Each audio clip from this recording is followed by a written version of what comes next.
Hello, class. We'll finally get started with chapter 1. And these first 6 verses, Zechariah gives a message of repentance to those returned exiles of his day. And we see here on the first slide the historical setting for this. Zechariah lived and ministered during the period when a remnant of Jews returned to the Promised Land after the 70-year Babylonian exile. The prophets, the Old Testament prophets, as this is referring to, had predicted that they would be exiled because of their disobedience. But they also predicted the return to the land after 70 years of discipline, God's judgment. Isaiah 43, Jeremiah 25, and 29. So we see those prophets predicted that. God began to fulfill the promise of the return when he raised up Cyrus as the new king of Persia. Cyrus captured Babylon and founded the Persian Empire. His victory was divinely determined by God for the purpose of effecting the return of the Jews from captivity back to the Promised Land. Anxious to win over the subjects of his vast new kingdom, Cyrus allowed the practice of religions that had been suppressed by the Babylonians, and that would include Judaism. In addition to returning gods to their temples, Cyrus returned exiled peoples to their lands. So this didn't just include the Jewish people, but other religions as well. In 538 BC, his first official year after his ascension to being the king, Cyrus decreed the return of the Jewish exiles to Judah. We have that recorded in Ezra and 2nd Chronicles. So that's the historical setting. But now we'll look at, in this slide, what is God's priority for his the exiles, the returning Jews who return to the land. What's his priority for them when they got back to the Promised Land? Well, it's to rebuild a temple. We see in 537 BC, the first group of Jews returned to Judah.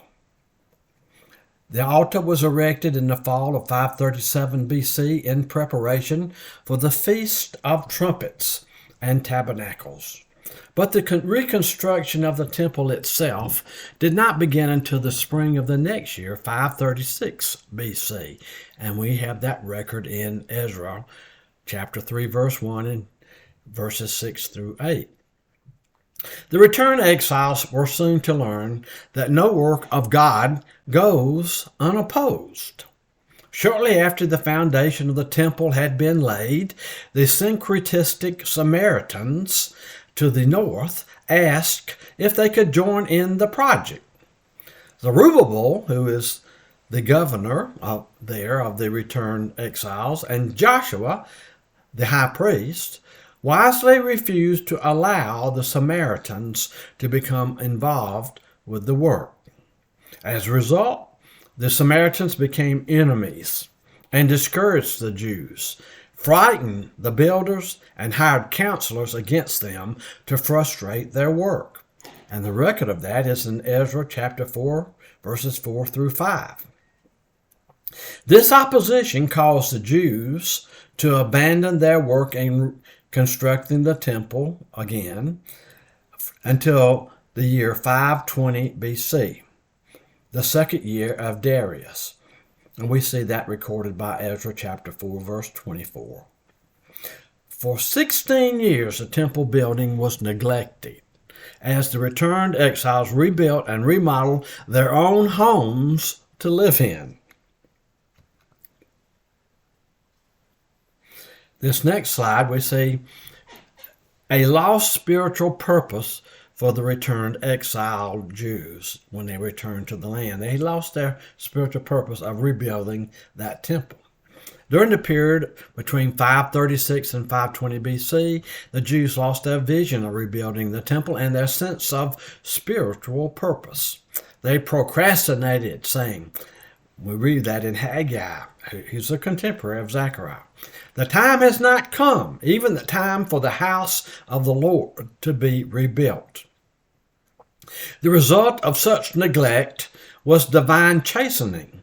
God called for a drought and sent upon the land blasting wind, mildew, and hail.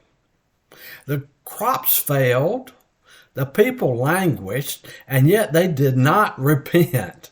Let me correct here this slide. Oh, I didn't mean to hit that. Let's go back. I guess I can't do it while I'm doing this.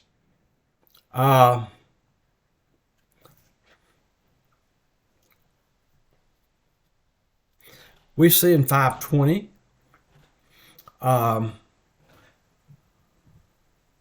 Haggai called for the people to recognize spiritual priorities, to rebuild the temple. He urged the people to reflect on the distressful circumstances and recognize them as divine chastening. Zechariah also was raised up by God to minister to the returned exiles, began his ministry just 2 months after Haggai, and was used by God to call the people to sincere repentance. And that's what these first 6 verses are here. It was through the ministry of these 2 prophets that the leaders and people repented from their misdeeds and neglect of priorities.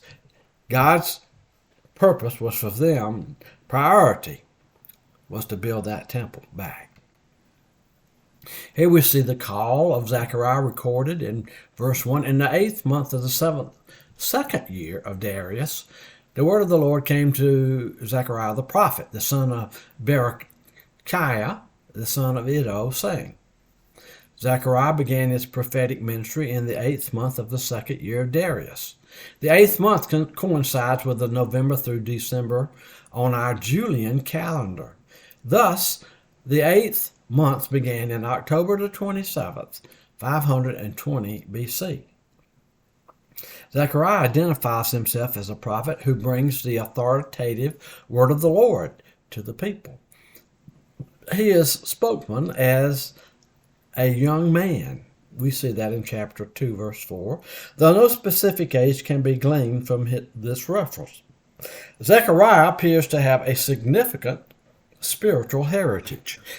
As grandson of Iddo, one of the heads of the priestly families that returned from Babylon, he was a member of the tribe of Levi and probably served as a priest and a prophet.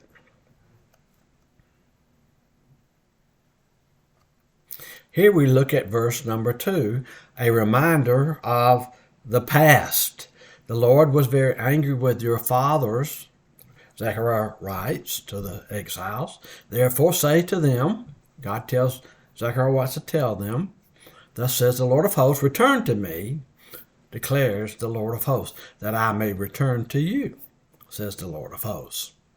In this context, the fathers refers not to the patriarchs, that is, Abraham, Isaac, Jacob, and the 12 tribes, but to the forefathers of the generation to whom Zechariah ministered. And we see those are listed in chapter 7 and 8. The returned exiles were not to live as had their immediate fathers. The Lord's anger with the preceding generation warned them about following a light path. Remember, they had been judged for breaking the covenant, and God punished them, judged them by allowing them to be conquered. First the 10 northern tribes by the Assyrians, and then the 2 southern tribes 100 and some odd years after that by Nebuchadnezzar, the Babylonians. The pre-exilic prophets had come with a message to turn from your evil ways. They told them to repent, their forefathers of this generation of Zechariah. Their forefathers were told to repent by the prophets, but their forefathers had refused to listen. Therefore, the Lord repeatedly reminded the following generations that if their fathers had obeyed the earlier prophets, they would not have been forced into 70 years of captivity. That's what happened when you don't repent. Nor would they have known the destruction of Jerusalem and Solomon's temple. So all that was because they were being judged because they had broken the covenant and they did not repent. Once again, the Lord extended his mercy to his covenant people who had returned to the land. He says, "Return to me so that I may return to you." They needed to repent too, Zechariah's generation, because they went to building their houses. They had some interference when Samaritans were not allowed to help them, and they caused problems for them. So they just became discouraged and quit building. And he says, you need to repent of that and complete the building of the temple.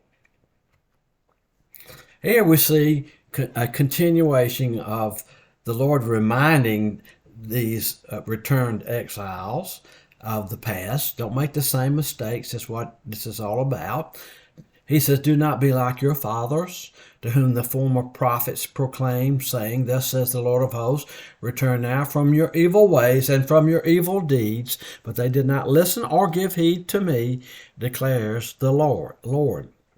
The former prophets would be those who ministered during the closing years of the Judean monarchy, such as Habakkuk and Jeremiah. Those prophets were the ones that were immediately prophesying to Judah right before they were conquered by Nebuchadnezzar.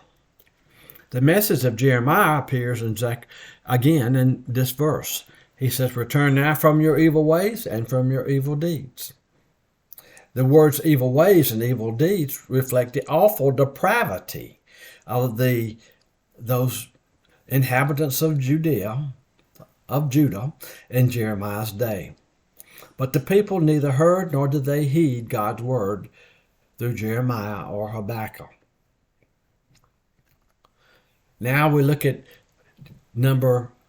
chapter 1, verses 5 and 6, and we see three rhetorical questions. I believe this may be the last slide here in this set of slides. So let's look at these three rhetorical questions as we conclude. Zechariah 1:5, let's read. Your fathers, where are they? And the prophets, do they live forever? But did not my words and my statutes, which I commanded my servants and the prophet, overtake your fathers? Then they repented.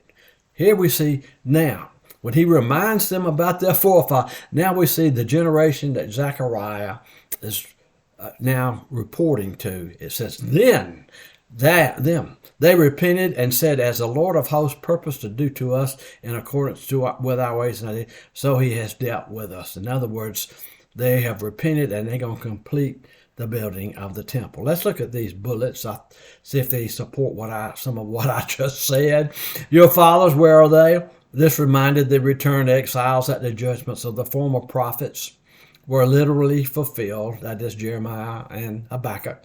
Their forefathers were either killed or exiled by the Babylonians. And the prophets, do they live forever? Reminded the listeners that there is a limited opportunity during which to respond to the prophet's message. Judgment is certain and life is short.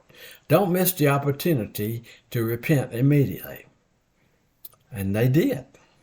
But did not my words and my statutes in which I commanded my servants the prophets overtake your fathers? Of course. God's word always comes true. These words and statutes refer to the curses of the covenant that Moses gave to the children of Israel right before they entered into the promised land. Of course, their fathers could not enter at Kadesh Barnea. They rebelled and had to wander in the wilderness for 40 years. But their children got to go in, so their Deuteronomy the law had to be given a second time to the new generation who could go in. And he proclaims the blessings and the curses. Blessing is if you obey the covenant, and curses. And these curses involved that he eventually told you, I'll take you back out of this land if you break the covenant. And he did. Look at the last bullet. Zechariah concludes with this response of the returned exiles. So after they got reminded about in past history, then they repented.